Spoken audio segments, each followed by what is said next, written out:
Welcome to the Time to Talk podcast. It's time to talk.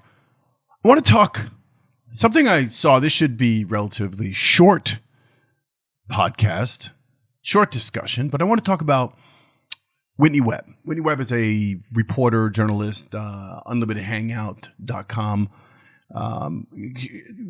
She's written several books on different things regarding the deep state and the CIA and blackmail. I think One Nation Under Blackmail, Volume 1 and 2, both which chronicle the Epstein story and, the history of that and its relationship, with the CIA and different blackmail scandals and different things regarding corporations and the deep state and governments and all these different power players. It's a fascinating read. If you haven't had a chance, highly recommend reading One Nation Under Blackmail, Volume 1 and 2. Now, came across a Twitter post of hers just the other night, and I thought it was interesting, and because I had the same thoughts to a much lesser extent, and clearly could not articulate it as amazingly as she did. So I wanted to share it here. I want to talk about it. I'll put a link or whatever to the actual Twitter post or to the article that she did.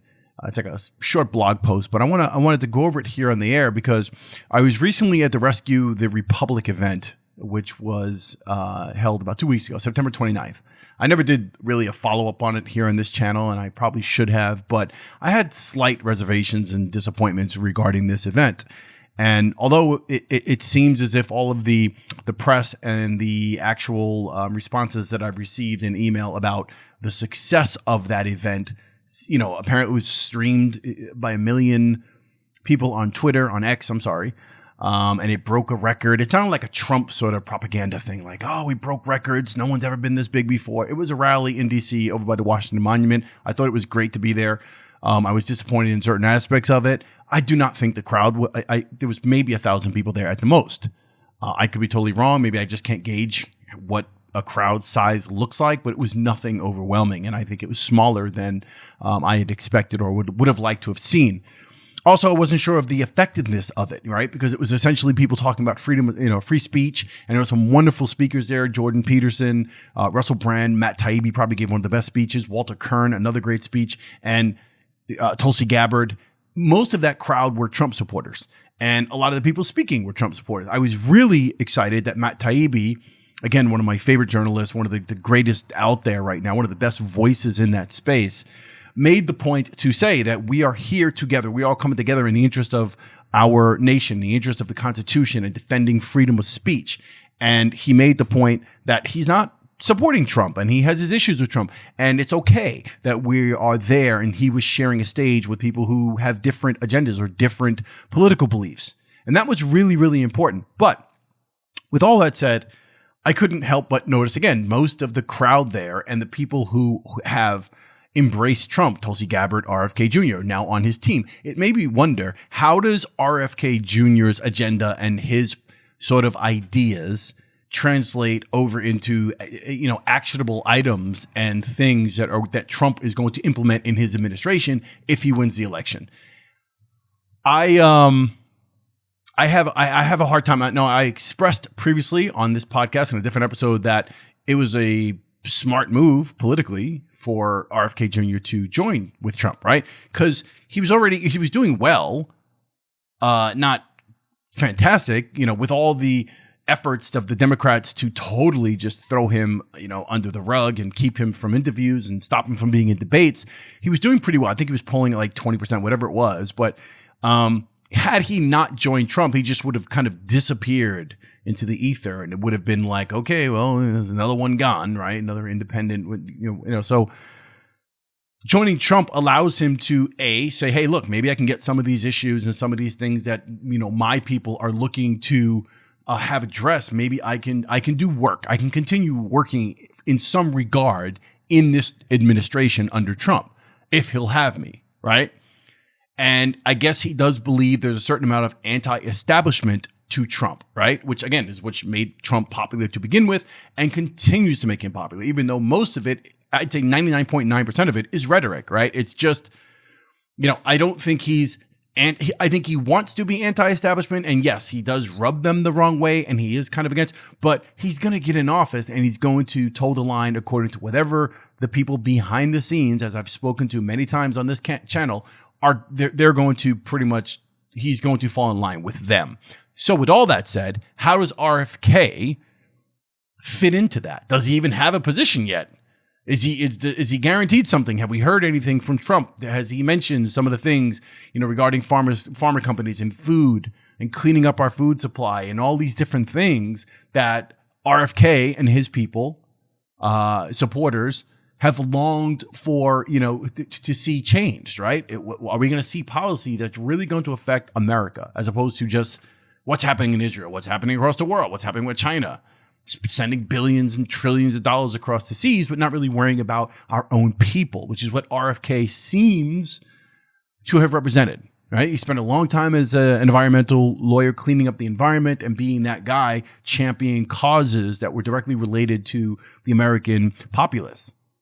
So with all that said, the Whitney Web post I just thought was really, it kind of articulated this very thought, and she made some interesting points. I just want to quickly go over it here really quick. Anyway, so she says, RFK Jr. is replicating Bernie Sanders' sheepdog play for MAGA. I have come to suspect that RFK Jr. is playing a role similar to that of Bernie Sanders in the 2016 election. Bernie served as a sheepdog, using working class populism and dissident credentials to herd voters largely disillusioned with the establishment party candidates to vote for one, with the belief being that his endorsement of Clinton would somehow push her left. Now, RFK Jr. is using working class populist rhetoric and his COVID dissident credentials to herd voters disillusioned by Trump and Biden era COVID policies into the Trump fold. RFK Jr. continues to speak about popular policies from his campaign, many of which have not been publicly endorsed by Trump or Vance in any capacity, and is creating the impression that the policies he is currently espousing will be Trump's policies if elected. There is no guarantee this is so. This is no citable commitment from the Trump camp giving RFK Jr. any real power in the administration. He is not even a suggested cabinet pick for the HHS per recent report citing Trump's transition teams. Picks are being chosen by Howard Lutnick, Epstein's former neighbor, tied to Tether, and Stephen Mnuchin, chaired Satellogic. In addition, right before RFK Jr. endorsed Trump, his VP picked Shanahan. They said they would not endorse without Trump admitting that his administration's COVID-era policies were wrong and highly damaging. There is no indication that Trump ever made this admission privately, and there is no proof he has said so publicly. However, Shanahan's statement shortly before the endorsement created the impression that the endorsement meant Trump had admitted his COVID-era policies were wrong. Yet, before Shanahan's pre-endorsement claims, it had already been reported that Kennedy would be moving to endorse Trump. The move was clever, as it gave Trump plausible deniability about his current stance on his COVID-era policies, e.g. mRNA vaccines. And it made it appear that Kennedy had stood strong to his opposition to those same policies and had perhaps influenced Trump in those matters. This is no indication that happened. There is no indication that happened or that Trump committed to giving Kennedy a government appointment that would afford him any real influence over a future Trump administration's health care, agricultural, or environmental policies in exchange for Kennedy's endorsement. Since the endorsement, there appears to be a deliberate effort to conflate Kennedy's espoused policy goals with policies that will actually be pursued by a future Trump administration in any way. For instance, one cause long associated with Kennedy is an opposition to both genetically engineered seeds and genetically engineered vaccinations. With Trump having made no public acknowledgement that he views the mRNA vaccines as dangerous, Kennedy's current rhetoric and his long-standing opposition to these things creates the impression that Trump does now view them as dangerous. However, this is unlikely as Trump has a history of deregulating the biotechnology industry, particularly with respect to GMO crops, and his VP pick, J.D. Vance, and other figures close to his campaign like Elon Musk and Vivek Ramaswamy have significant investments in biotechnology firms that produce genetically engineered organisms. Any sort of meaningful regulation or government policy that would reduce or remove GMOs from the food supply or scrutinize the safety and efficiency of mRNA or DNA vaccines or other biotech products marketed as health interventions would invariably affect the investment of some Trump's most important backers as well as his vice presidential candidate. Thus, Trump's most likely policy with respect to genetic engineering is seemingly being masked by his association with Kennedy and the rhetoric Kennedy espouses alongside his calls to vote Trump back into office. This is not just limited to genetic engineering. It is also true, too, for digital biometric ID, which Trump advanced while in office, and important Trump backers are funding, creating the infrastructure for it. If you want a desired policy, a public must presumably pressure politicians to implement those policies on the public's behalf. What is happening here is an apparent psyop to create the appearance to the public that desired policies will be adopted, masking the more likely policy to be implemented and preventing any sort of pressure from actually being applied to the Trump campaign that these policies are important to many American voters. It is a means of manufacturing excitement to rally the public behind a politician, while also shielding that politician from public pressure or from apologizing for past policy errors. It is making Trump's policies appear more populist than his policy commitments and past policy record actually suggests they are. And in doing so, Kennedy is doing a disservice to many of the causes he has long advocated for by not securing public policy commitments or even private ones that are publicly reported, or by not really applying any pressure at all that is verifiable, merely assumed. Ultimately, those who would normally be the first to resist certain policies like GMOs, digital ID, and demand policy commitments to prevent their implementation are being led to embrace someone who, in his last term, advanced the policies they most oppose. It's also important to note that this phenomenon is not limited to RFK and his team or Trump and his team. Popular figures on social media and the podcast circuit like Ian Carroll and Eric Weinstein have made a point of conflating Kennedy's past and current rhetoric with current Trump policy commitments, but it is not clear if they are aware of the tactic and playing along or are its victims. So, I mean, when I read that, I was like, wow, yeah, she touched on some things there. She really did. You know, it would make sense, because if you sum this up, it would make sense that Trump and that team would use RFK, allow RFK in that circle, right? At least on the run up to the election, right?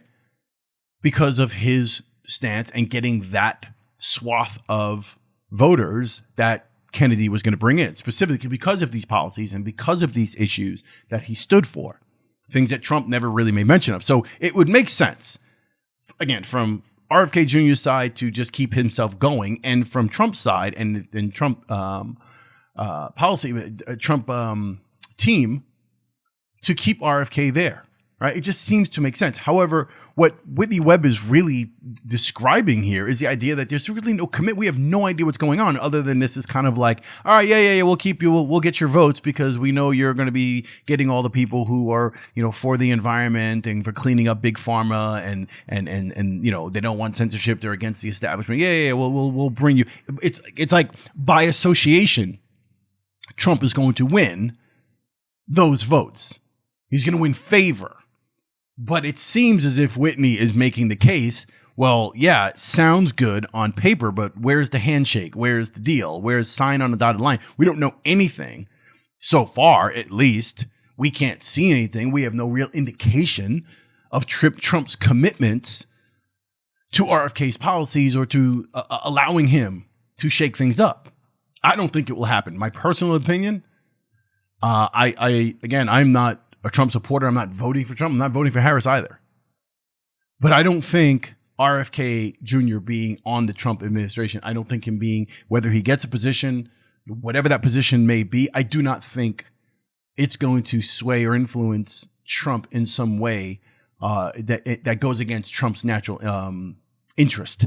And those interests being corporate America, the technocrats, and such.